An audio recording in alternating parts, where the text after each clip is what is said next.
नमस्कार, स्वागत है आपका जी बिहार झारखंड में। आपके साथ मैं हूं अभिषेक कात्यायन। वक्त हो चला है 100 शहर 100 खबर का। फटाफट अंदाज में दिखाएंगे तमाम खबरें। बिहार विधानसभा में गूंजा लखीसराय में विधानसभा अध्यक्ष के साथ बदसलूकी का मुद्दा। विपक्ष के साथ बीजेपी ने भी किया हंगामा। कहा, आसन के साथ इस तरह का व्यवहार नहीं होगा बर्दाश्त। रांची के रिम्स में इस बार बीतेगी आरजेडी सुप्रीमो की होली। लालू यादव की जमानत पर झारखंड हाईकोर्ट में अब 1 अप्रैल को होगी सुनवाई। डोरंडा ट्रेजरी से अवैध निकासी मामले में लालू को हुई है 5 साल कैद की सजा। आज भगवा रंग में रंगा दिखा झारखंड विधानसभा परिसर। गेरुआ वस्त्र पहनकर सदन में पहुंचे बीजेपी विधायक। जय श्री राम के लगाए नारे। 4 राज्यों में पार्टी की जीत पर मनाया जश्न। बीजेपी की ऐतिहासिक जीत पर झूमे केंद्रीय मंत्री अर्जुन मुंडा। जमशेदपुर में ढोल नगाड़े बजाकर किया खुशी का इजहार। चारों राज्यों की जनता के साथ पीएम मोदी को दिया धन्यवाद। झारखंड में जन शिकायतों के तुरंत निवारण के लिए पेयजल विभाग ने की कॉल सेंटर की शुरुआत। राज्य के सभी जिला और प्रखंड स्तर तक समस्याओं का होगा समाधान। कॉल करने के साथ झार जल मोबाइल ऐप पर भी कर सकते हैं शिकायत। 4 राज्यों में जीत के बाद मिशन गुजरात पर पीएम मोदी। रोड शो के बाद गुजरात पंचायत सम्मेलन को किया संबोधित। 15 मार्च को हो सकता है योगी मंत्रिमंडल का शपथ ग्रहण। पीएम मोदी और अमित शाह होंगे शामिल। यूपी में संभावित मंत्रियों के नाम पर मंथन तेज। कल लखनऊ में नवनिर्वाचित विधायकों के साथ अहम बैठक। यूपी के सीएम योगी ने बदला 37 साल का इतिहास। लगातार दूसरी बार संभालने जा रहे हैं उत्तर प्रदेश की कमान। यूपी चुनाव में प्रचंड जीत के बाद बोले सीएम योगी, हमें जोश के साथ होश बनाए रखना है। यूपी के रिजल्ट पर बोले असदुद्दीन ओवैसी, चुनाव में 80-20 की राजनीति सफल हो गई। यूपी चुनाव में बीजेपी की जीत पर ओवैसी का तंज, ईवीएम की गलती नहीं है, लोगों के दिमाग में डाली गई चिप। 4 राज्यों में चुनावी जीत के बाद बोले पीएम मोदी, देश को बड़े सपनों के साथ आगे बढ़ना है। यूपी उत्तराखंड में बीजेपी की प्रचंड जीत के बाद पीएम मोदी ने जीत के लिए जनता का जताया आभार। कहा, 2022 के नतीजों ने तय कर दिया 2024 का परिणाम। पीएम मोदी ने कहा, एनडीए ने जीत का चौका लगाया। यूपी के लोगों ने प्यार आशीर्वाद से मुझे भी यूपी वाला बना दिया है। विपक्ष पर पीएम का निशाना। कहा, ज्ञानी लोग यूपी में जाति के चश्मे से देखते थे। ये ज्ञानी लोग यूपी को बदनाम करते थे। जाति का काम तोड़ने वाला नहीं, जोड़ने वाला होना चाहिए। पीएम मोदी ने कहा, मैं लोकतंत्र की चिंता करता हूं। भारत में परिवारवाद राजनीति का सूर्यास्त देश के नागरिक करके रहेंगे।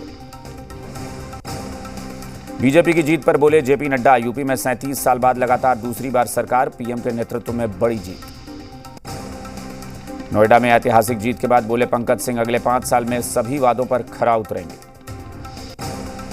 यूपी में बंपर जीत के बाद मंत्री ब्रजेश पाठक का समाजवादी पार्टी पर निशाना। कहा, उन्होंने जन कल्याण के लिए काम नहीं किया। यूपी में जनादेश के बाद अखिलेश यादव ने तोड़ी चुप्पी। ट्वीट कर कहा, 2.5 गुना सीटें और 1.5 गुना मत प्रतिशत बढ़ने के लिए यूपी की जनता को धन्यवाद। बीजेपी पर अखिलेश यादव का निशाना। कहा, बीजेपी की सीटें लगातार घट रही हैं और यह घटाव निरंतर जारी रहेगा। अखिलेश यादव बोले, बीजेपी का आधे से ज्यादा भ्रम और छलावा दूर हो गया है, बाकी कुछ दिनों में हो जाएगा। यूपी चुनाव में करारी हार के बाद बीएसपी प्रमुख मायावती का बयान। बोली, जारी रहेगा हमारा संघर्ष। कार्यकर्ताओं को निराश होने की जरूरत नहीं, पार्टी को आगे लेकर जाने का काम करना है। मायावती ने कहा, मुसलमानों का वोट समाजवादी पार्टी को मिला। बीएसपी को मुस्लिम और दलितों का वोट मिलता तो नतीजे कुछ और होते। बीजेपी को सिर्फ बीएसपी ही रोक सकती है। मायावती ने कहा, बीएसपी को मेहनत के मुताबिक परिणाम नहीं मिला। चुनाव परिणाम पार्टी के लिए सबक। हार की वजहों की समीक्षा करेंगे। योगी की जीत और पिता की हार पर बोले स्वामी प्रसाद मौर्य की बेटी और बीजेपी सांसद संघमित्रा मौर्य। कहा, हार और जीत एक ही सिक्के के 2 पहलू। राजनीति में कोई अमर नहीं होता। यूपी में बीजेपी की जीत को नहीं बचा पा रही है शिवसेना। सामना में शिवसेना ने बीजेपी के जरिए मायावती पर साधा निशाना। मायावती पर बीजेपी से अंदरूनी तौर पर हाथ मिलाने का आरोप लगाया। शिवसेना नेता संजय राउत बोले, मायावती ने एक तरह से योगी बाबा की मदद की। यूपी में अपना दल सोनेलाल को मिला राज्य पार्टी का दर्जा। विधानसभा चुनाव में 12 सीटों पर चखा जीत का स्वाद। लखनऊ में सीएम योगी से मिली अपना दल की नेता अनुप्रिया पटेल। यूपी चुनाव में भारी जीत की दी बधाई। लखनऊ में सीएम योगी से मिले बीजेपी सांसद रवि किशन। सीएम योगी को दी चुनाव जीतने की बधाई। उत्तराखंड में बीजेपी की बंपर जीत के बाद नए विधायकों का देहरादून पहुंचने का सिलसिला शुरू। नई सरकार के गठन पर शुरू होगा विचार मंथन। उत्तराखंड में बीजेपी ने रचा इतिहास। 70 में 47 सीटें जीतकर दोबारा सत्ता में काबिज हुई भगवा ब्रिगेड। पंजाब में आम आदमी पार्टी के तमाम नेता 13 मार्च को श्री दरबार साहिब में टेकेंगे मत्था। पार्टी संयोजक अरविंद केजरीवाल भी होंगे शामिल। बाढ़ के गोपालपुर गांव के वार्ड नंबर 4 में करंट लगने से आज 2 सगे भाइयों की दर्दनाक मौत हो गई। बताया जा रहा है कि दोनों सगे भाई सुबह अपने खेत पर काम करने के लिए जा रहे थे और इसी दौरान रास्ते में पुराना जर्जर बिजली का तार टूटकर उनके ऊपर गिर गया। सासाराम में अज्ञात वाहन की चपेट में आने से युवक की मौत। मुफस्सिल थाना क्षेत्र का मामला। मोतिहारी में व्यवसायी के घर से लाखों की चोरी। बेटी की सगाई करने बाहर गया था परिवार। नवादा में खाना बनाने के दौरान हुआ हादसा। गैस के चूल्हे में लगी आग, एक महिला झुलसी। सहरसा में रास्ते के लिए हुए विवाद में 2 पक्षों में मारपीट हो गई। दोनों पक्ष से कुल 8 लोग गंभीर रूप से घायल हो गए। सभी घायलों को सदर अस्पताल में भर्ती कराया गया है। गोपालगंज में डीजे पर पिस्तौल लहराते 3 युवकों का वीडियो वायरल। काकड़ कुंड गांव का बताया जा रहा है वीडियो। एसडीपीओ ने दिए जांच के आदेश। पीएमसीएच हॉस्टल में चोरी के 5 आरोपी गिरफ्तार। आरोपियों के पास से मोबाइल समेत अन्य सामान बरामद। सीसीटीवी फुटेज के आधार पर की गई थी चोरों की शिनाख्त। बेगूसराय में कलयुगी पति ने अपनी पत्नी की गोली मारकर हत्या कर दी। घटना लाखों थाना क्षेत्र के वार्ड संख्या 2 लालू नगर की। आरोपी हत्यारे की गिरफ्तारी के लिए छापेमारी जारी। सासाराम के हदहदवा नहर में डूबा 22 साल का युवक। नहर में हाथ पांव धोने के दौरान हुआ हादसा। अभी तक शख्स के शव की बरामदगी नहीं होने से स्थानीय लोगों में आक्रोश। मोतिहारी में बेखौफ अपराधियों ने घर में घुसकर गोली चलाई और बदमाशों के खिलाफ जब एफआईआर दर्ज करवाई तब एक शख्स को गोली मारकर घायल कर दिया। कटिहार में रिफाइन और सरसों तेल के गोदाम का चोर ने ताला तोड़ा। ट्रक लगाकर 500 पेटी खाद्य सामग्री लाद कर ले गए चोर। 15 लाख की खाद्य सामग्री पड़ी थी गोदाम में। सुपौल शहर के वार्ड नंबर 11 में एक शख्स ने अपने ही चचेरे भाई को चाकू से गोदकर उसकी निर्मम हत्या कर दी। हालांकि स्थानीय लोगों ने भी आरोपी को पकड़कर पुलिस के हवाले कर दिया। आरा के नवादा थाना क्षेत्र के पकड़ी चौक स्थित एक घर में संदेहास्पद स्थिति में गोली लगने से युवक की मौत। शव को कब्जे में लेकर तफ्तीश में जुटी पुलिस। बेगूसराय में एक बेटे ने जमीन के लिए अपने पिता को घर में बंधक बना लिया और उसकी जमकर पिटाई की। पिटाई की वजह से पिता गंभीर रूप से घायल है, जिसे इलाज के लिए बेगूसराय सदर अस्पताल रेफर किया गया है। पटना में पीएमसीएच परिसर के हॉस्टल में चोरी करने वाले 5 चोरों को पुलिस ने गिरफ्तार किया है। सीसीटीवी फुटेज के आधार पर पुलिस ने शिनाख्त कर 5 चोरों को गिरफ्तार किया। जमशेदपुर के बागबेड़ा गांधीनगर में संदिग्ध हालत में घर में मिला बाप बेटे का शव। लड़के के शव पर चोट के निशान। हत्या की आशंका। पुलिस सभी बिंदुओं से कर रही है मामले की पड़ताल। बोकारो के पेटरवार में तनाव के बाद धारा 144 लागू। कल रेप की वारदात के बाद हुआ था हंगामा। लोगों ने एक जगह जमा होने पर अब लोगों पर पाबंदी लगा दी गई है। बिहार में शराब तस्करी का खेल धड़ल्ले से जारी है। बांका झारखंड से सटे होने के कारण बड़े पैमाने पर शराब की तस्करी यहां हो रही है। होली को लेकर पुलिस मुस्तैद है और कड़ी निगरानी रखी जा रही है। मधेपुरा में होली के मद्देनजर शराब कारोबारी पर बरती जा रही है सख्ती। उत्पाद की टीम और पुलिस की संयुक्त छापेमारी जारी। कई जगहों पर देसी शराब भट्टी ध्वस्त। नालंदा में उत्पाद विभाग ने की कार्रवाई। शराब की तस्करी कर रहे तस्कर को गिरफ्तार किया। मोतिहारी में पुलिस ने गुप्त सूचना पर कार्रवाई की। भारी मात्रा में शराब बरामद। घोड़ा सहन थाना क्षेत्र का मामला। बेगूसराय में लापता चालक का नहीं लगा सुराग। आक्रोशित ग्रामीणों ने NH-31 को जाम किया। पटना में अमर शहीद जुब्बा सैनी की पुण्यतिथि मनाई गई। डिप्टी सीएम तारकिशोर प्रसाद कार्यक्रम में हुए शामिल।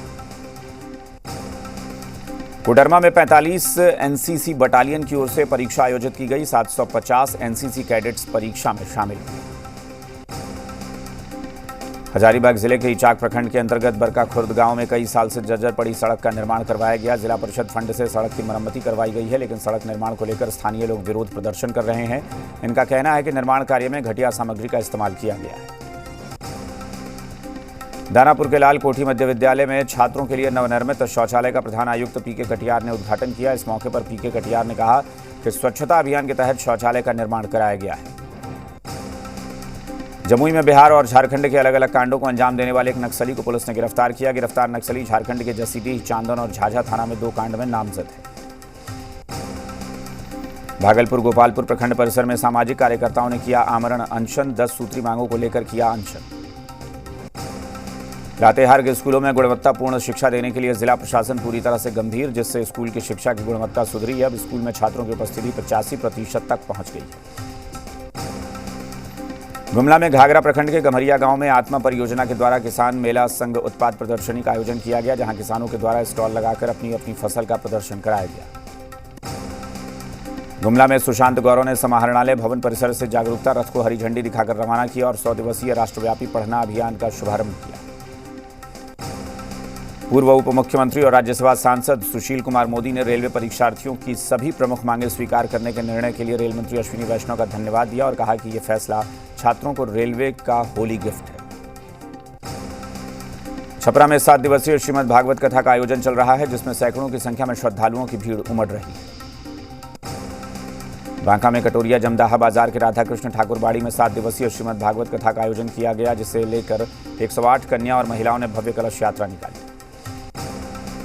पटना के अटल पथ पर 2 फुटओवर ब्रिज पर लिफ्ट का निर्माण किया गया, लेकिन जब से फुटओवर ब्रिज बना है तब से आज तक इन लिफ्ट का संचालन नहीं हो सका है, लिहाजा लोगों को सीढ़ी चढ़कर फुटओवर ब्रिज पार करना पड़ता है। कीव के बेहद करीब पहुंची रूस की सेना। कीव से सिर्फ 15 किलोमीटर दूर रूस अलग अलग हिस्सों से आगे बढ़ रही है रूसी सेना। अमेरिका का दावा, 24 घंटे में 3 मील बढ़ी रूसी सेना। सैटेलाइट तस्वीरों के जरिए किया दावा। रूस ने सैन्य अभियान किया तेज। कीव को 2 तरफ से घेरने की तैयारी। कई शहरों में हवाई हमले तेज किए। यूक्रेन के डॉनबास में रूस का रॉकेट से हमला। आज़ोव बटालियन पर रूस का हमला। रॉकेट लॉन्चर से किया जबरदस्त हमला। यूक्रेन के पश्चिमी शहर लुत्स्क में रूसी सेना की एयर स्ट्राइक, साथ ही एयरफील्ड में भी धमाका। लुत्स्क में हवाई अड्डे के पास एयर स्ट्राइक। धमाके के बाद मची भगदड़। हमले में हताहत होने की खबर नहीं। यूक्रेन के ईवानो में रूस ने किया एक और हमला। ब्लास्ट से भारी नुकसान, हर तरफ तबाही की तस्वीर। यूक्रेन के डेनिप्रो में एयर स्ट्राइक, जोरदार धमाके का वीडियो आया सामने। रूस यूक्रेन युद्ध का आज 16वां दिन। यूक्रेन के कई शहरों में रूसी सेना के हवाई हमले, शहर के शहर हुए तबाह। रूस से मोस्ट फेवरेट नेशन का स्टेटस वापस लेगा अमेरिका। अमेरिकी राष्ट्रपति जो बाइडेन ने घोषणा की। रूस के रक्षा मंत्रालय का दावा, अब तक यूक्रेन के मार गिराए 98 aircraft, 1041 tank, 113 multiple launch rocket system भी तबाह। रूस के टैंकों पर लगातार यूक्रेन के हमले। यूक्रेन के ड्रोन अटैक की नई तस्वीरें। ड्रोन से रूसी टैंक को तबाह करता दिखा यूक्रेन। रूस यूक्रेन युद्ध पर जर्मनी के विदेश मंत्री का बड़ा बयान। कहा, यूक्रेन के लिए इंटरनेशनल कम्युनिटी को जल्द से जल्द एक्शन लेना चाहिए। चर्नीहिव में रूसी सेना के हमले से हालात बेहद खराब। रुक रुक कर हो रहे हैं धमाके।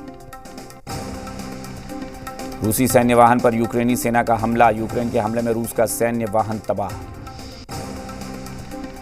ज़ेलेंस्की ने कहा कि रूस हम पर आरोप लगा रहा है, बार बार लगा रहा है कि हम बायोलॉजिकल हथियार बना रहे हैं।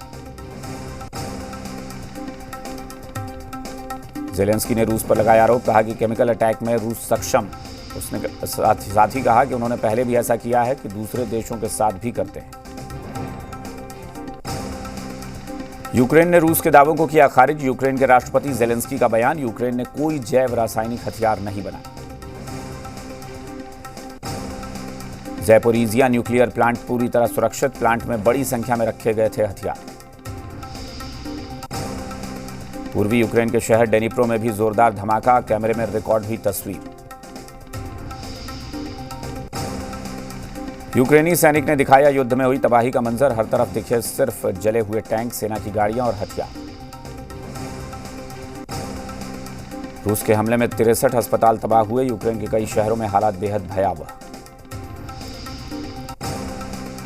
चीन के प्रधानमंत्री ली केकियांग ने यूक्रेन हालात पर जताई चिंता। कहा, हम संकट के शांतिपूर्वक समाधान के लिए अनुकूल सभी प्रयासों का समर्थन करते हैं। रूस के हमले में यूक्रेन के 280 एजुकेशन सेंटर नष्ट। रूसी सेना की बमबारी में भारी तबाही और बर्बादी। रूस का खार्किव में ताबड़तोड़ हमला जारी। रिहायशी इलाकों पर हवाई हमला। हर तरफ दिख रहा है तबाही का मंजर। खार्किव में रूसी सेना ने किया ड्रोन से अटैक। यूक्रेन सेना का टैंक हुआ तबाह। यूक्रेन और रूस के विदेश मंत्री सुलह कराने में नाकाम। तुर्की के अंताल्या में हुई बातचीत का कोई बड़ा नतीजा नहीं निकला। व्हाइट हाउस की प्रेस सचिव जेन साकी का बयान, रूस के खिलाफ युद्ध के लिए अमेरिका का यूक्रेन में सैनिकों को भेजने का कोई इरादा नहीं। अमेरिका ने यूक्रेन की मदद के लिए 13.6 अरब डॉलर की मंजूरी दी। आईएमएफ ने भी 1.4 अरब डॉलर के फंड को हरी झंडी दिखाई। यहां रुकेंगे एक छोटे से ब्रेक के लिए।